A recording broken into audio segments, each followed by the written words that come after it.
এটা ছিল শান্তিনিকেতনে আমাদের দ্বিতীয় দিন।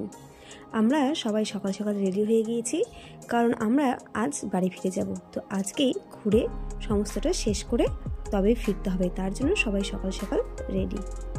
এটা ছিল আমাদের হোটেল, বেশ ভালোই ছিল, পরিষ্কার পরিচ্ছন্ন।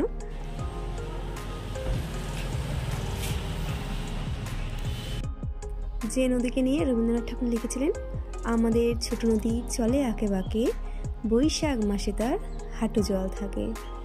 কিন্তু এখানে এটা তো বৈশাখ মাস নয়, তবুও দেখো এখানে হাঁটু জলও হবে না। কোপাই নদীতে জল খুবই কম, সেই গোড়ালি পর্যন্ত হবে হয়তো, সেই হাঁটু জল আর হলো না। শান্তিনিকেতন আসবো আর কোপাই নদী দেখবো না, তা তো হয় না। তাই আমরা সবাই সকাল সকাল চলে এসেছিলাম কোপাই নদীতে। দেখলাম বেশ ভালোই লাগলো, কারণ সেই আমাদের রবীন্দ্রনাথ ঠাকুরের ছোঁয়া, ভালো তো লাগতেই হবে।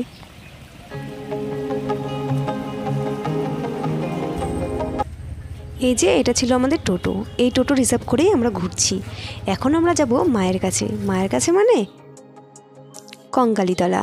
তাহলে চলো এবার মায়ের দর্শন করা যাক। জয় মা কঙ্কালী। চলে এসেছি মায়ের কাছে মায়ের দর্শন করতে।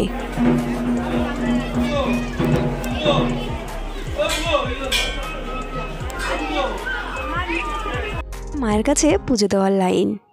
মাকে দর্শন করলাম, প্রণাম করলাম, তারপরে চারিপাশটা ঘুরে দেখলাম। খুব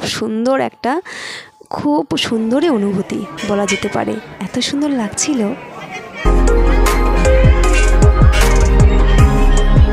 এখানে মায়ের কোনো মূর্তি নেই, মায়ের ছবিতে পুজো করা হয়, এটাই এখানকার রীতি।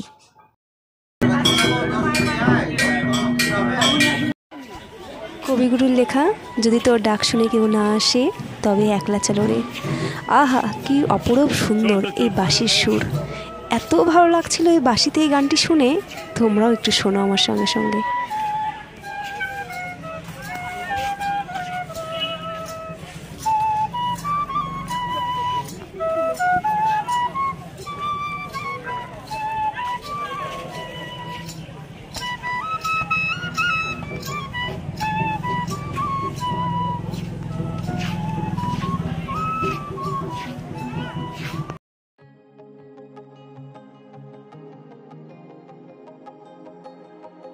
এখানেও অনেক দোকান বসেছে, আমরা কিছু কেনাকাটা করলাম, তারপর চলে গেলাম একটি ঘাটে।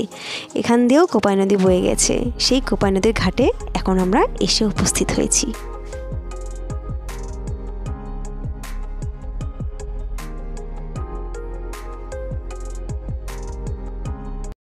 এটা একটা সতীর পীঠস্থান। আমরা তো আগেই জানি সতীর 51টা পীঠ, তার মধ্যে এটা একটা, কঙ্কালীতলা। এই যে কোপাই নদীর বাঁকটা দেখতে পাচ্ছ, এই বাঁক নিয়েও কত কবি কত কিছু লিখে গিয়েছেন। সত্যি কবিদের তো তুলনাই হয় না। এবার মায়ের কাছ থেকে বিদায় নিয়ে চললাম বাড়ির উদ্দেশ্যে। মা যেন সবাইকে ভালো রাখে, সবার মনস্কামনা পূরণ করে। চলে আসলাম স্টেশন, এখন বাড়ি ফেরার পালা।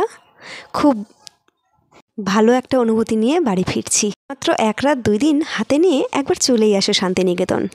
তাহলে আজকের মতো এই পর্যন্তই, টাটা, বাই বাই।